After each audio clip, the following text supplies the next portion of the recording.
গাছের এগুলো কি সুন্দর টবগুলো, ভালো লাগছে না? বেশ দারুণ লাগছে দেখতে, খুব সুন্দর দেখতে লাগছে টবগুলো।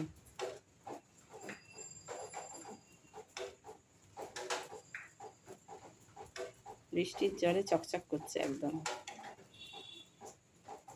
গুড মর্নিং বন্ধুরা, মুকুল সিম্পল লাইফে তোমাদের অনেক শুভেচ্ছা ভালোবাসা জানিয়ে একটা নতুন ব্লগ শুরু করছি। তোমরা কেমন আছো? আশা করি ভালো আছো, ঈশ্বরের আশীর্বাদে আমরাও ভালো আছি। আজকে সকাল সকাল চায়ের কাপ নিয়েই তোমাদের সাথে ব্লগটা শুরু করে দিলাম। তোমরা সারাদিন দেখতে থাকো, আশা করি খুব ভালো লাগবে। আজ শুক্রবার আছে, সন্তোষীমার পুজো আছে। তোমরা সারাদিন দেখতে থাকো, আশা করি খুব ভালো লাগবে। বন্ধুরা, আমার ঘরদোর পরিষ্কার করা হয়ে গেছে। সব ঘরদোর পরিষ্কার টরিষ্কার করে নিয়ে তারপর আমি এখন যাব স্নান করতে। তার আগে তোমাদের সাথে একটু কথা বলে যাই। আর এখন বৃষ্টির একটু থেমেছে, মেঘলা হচ্ছে কিন্তু বৃষ্টি থেমেছে। তো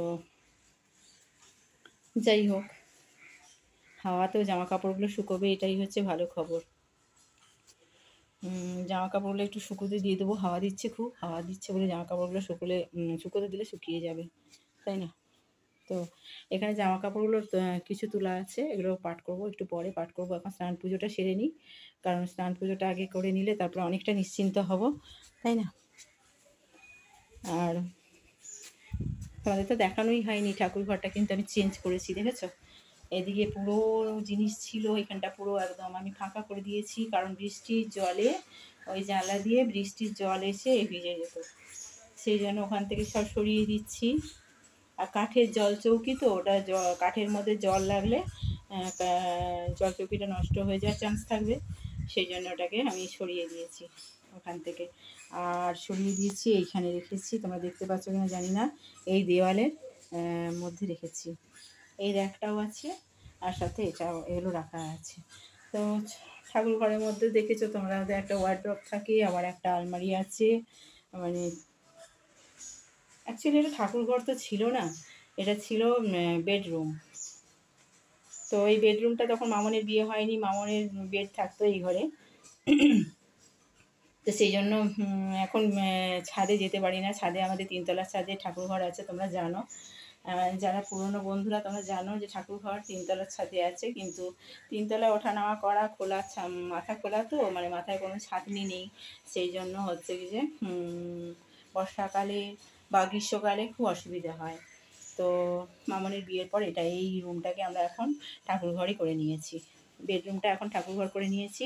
আর আমাদের খুব সুবিধে হয়েছে, ঘরের মধ্যে যখন তখন আমরা মানে যাতায়াতের পথে সবসময় মাকে দর্শন করতে পারি, মায়ের দর্শন হয়, সেই জন্য আমাদের খুবই ভালো হয়েছে আর কি। তো এটা একটা বড় সুবিধে আমাদের হয়েছে, আর খুব ভালো লাগে। দেখি তোমাদের কেমন লাগে অবশ্যই জানাবে বন্ধুরা, ঠিক আছে? তো চলো, এই হচ্ছে আমার ঘরদোর সব পরিষ্কার পরিচ্ছন্ন হয়ে গেছে, ঠাকুরঘর রান্নাঘরও পরিষ্কার একদম। চলো এবার স্নানটা করে আসি, ঠিক আছে? স্নান না করলে, পুজো না করলে কিন্তু মানে সবচেয়ে বড় কাজ বলেছি যে ঠাকুরের পুজো টুজো হয়ে গেলে তবে সেটা বড় কাজ। তো চলো ঠাকুরের কাজকর্মগুলো সেরে নিই, স্নানটা করে আসি, পরে আবার কথা বলছি। তোমরা আওয়াজ শুনতে পাচ্ছ পাখিগুলো? ঠিক এই টাইমে প্রত্যেক দিনই দুটো পাখি চিৎকার করে, কোথায় থাকে রাত্রিরে জানি না, প্রতিদিন আসবে আর এই পাখিগুলো এসে চিৎকার করবে। বন্ধুরা, খাওয়া হয়ে গেল আমার, এই উঠে এই একটু ভেন্ডিটা বেড়ে গেছে, এটা একটু রেখে দিচ্ছি। আর আমি যে সেদ্ধ ভাত খেয়েছি, আজকে আর আলাদা করে কিছু দেখানোর নেই। মটর ডাল সেদ্ধ, আলু সেদ্ধ, ভেন্ডি সেদ্ধ, তার সাথে ঘি দিয়ে খেয়েছি। আজকে বাটার নিতে পারিনি, কারণ বাটারটা ফ্রিজে আছে, আর আমি তো ফ্রিজের জিনিস আজকে খাই না, ঘি দিয়ে খেয়েছি, ঠিক আছে? চলো তারপরে পরে তোমাদের সাথে কথা বলছি, এটা তুলে রাখি। কতগুলো কাঁচা হবে, এগুলো ছাড়া হয়েছে, এগুলো সব বাস্কেটে রেখে আসি।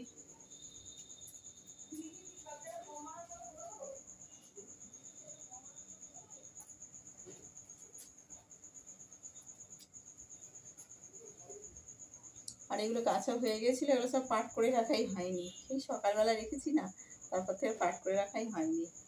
আসলে কী বলতো, সময়ও পাইনি। আর তার চেয়েও বড়ো কথা হচ্ছে কি, যে এই বিছানাটাতে কেউ তো বসে না সেরকম, আর সারাদিন তো মোটামুটি আমি একাই থাকি, কেউ থাকে না, তো সেই জন্য এই বিছানাটা ইউজ হয় না খুব একটা। তো এখানে রেখে দিলে মানে নিশ্চিন্ত, মানে যখন হাতে সময় পাবে তখন তুমি গোছাতে পারবে আর কি। সেই জন্য এখানে পরিষ্কার রেখে দিলে, মানে রেখে দিই আর কি আমি। এখন একটু একটু স্যাঁতস্যাঁতে আছে, আসলে পুরো শুকোচ্ছে না, কারণ রোদ্দুর নেই তো, একটু স্যাঁতস্যাঁতে ভাব রয়ে গেছে। তো সেই জন্য এটা একটুখানি পাট করব, আর পাট করে ফ্যানের তলায় রেখে দেবো। ফ্যানের তলাতেই শুকিয়েছি, ফ্যানের তলাতে শুকিয়েছি, এটা পাট করে আবার ফ্যানের তলাতে রেখে দেবো, কারণ এখন পাট করে রাখা যাবে না। স্যাঁতস্যাঁতে বলতে একটু ঠান্ডা ঠান্ডা ভাব রয়েছে।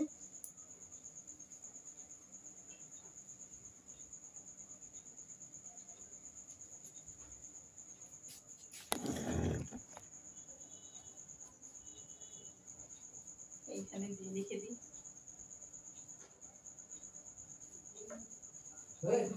ওই ঘরে ফ্যান চলছে, ফ্যানের তলায় ওখানে দিয়ে রেখে দিলাম। তুমি কি টিভি চালাবে? সাউন্ড দিয়ে হচ্ছে এই যে খেলা।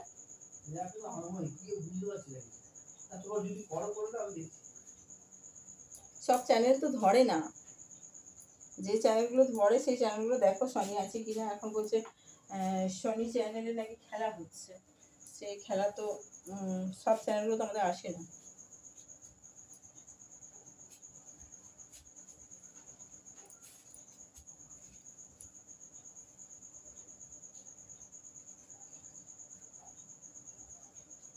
এরপরে এগুলোকে যেগুলো ইস্ত্রি করে সেগুলো সব ইস্ত্রি করতে হবে, আয়রন করে রাখতে হবে।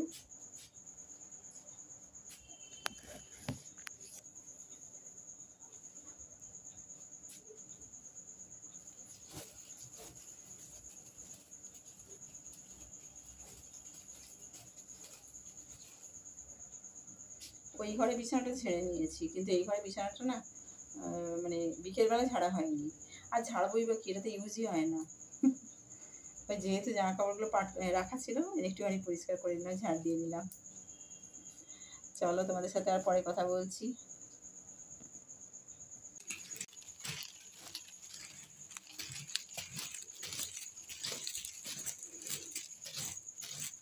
আর এখানে এই যে একটু চা পড়ে গেছিলো একদিন, চায়ের দাগটা আর ওঠেনি। বিছানার চাদর যদি কুঁচকে থাকে না, আমার একদম ভালো লাগে না। চাদরগুলো বেশ একটু টান টান থাকবে, এটাই ভালো লাগে।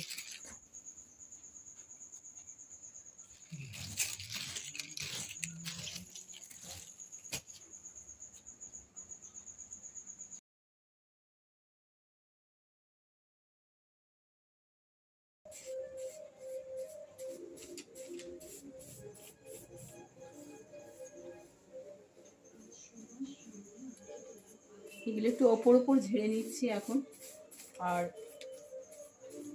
ডিপ ক্লিন করবো পরে। এখন আপাতত ওপর ওপর ঝেড়ে নিচ্ছি।